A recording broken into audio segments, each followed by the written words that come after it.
Hello বন্ধুরা, মিয়া ভাই YouTube channel ও পেজে আপনাদের সুস্বাগত। মিয়া ভাই ইউটিউব চ্যানেল থেকে যদি কিছু কেনাকাটা করেন অবশ্যই ডিসকাউন্ট আছে। এটা ভালো একটা চকলেট, খাট্টা মিঠাই নাম তেঁতুল চকলেট, আপুদের খুব পছন্দের একটা চকলেট।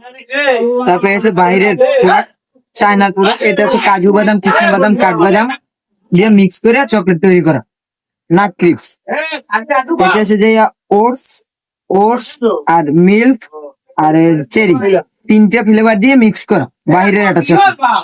এটা আছে শুধু ওটস আর মিক্স, দুইটা ফ্লেভার দিয়ে এটা চকলেট তৈরি করা বাইরের পণ্যগুলো।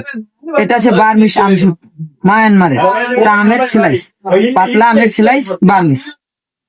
এটা আছে রাখাইনদের কাঠবাদাম। রাখাইনদের কাঠবাদাম বলতে তারা এটা নিজেরা তৈরি করে, উপরে ভিতরে চীনা বাদাম, উপরে ময়দা দেওয়া, খাইতে অনেক সুস্বাদু। এটা আছে বাইরের পণ্য, এটা হইলো যে স্ট্রবেরি, তারপর ওটস, চকলেট, অন্যান্য আর কিছু দিয়া ফ্লেভার দিয়ে মিক্স করা একটা চকলেট। এটা সুস্বাদু একটা চকলেট।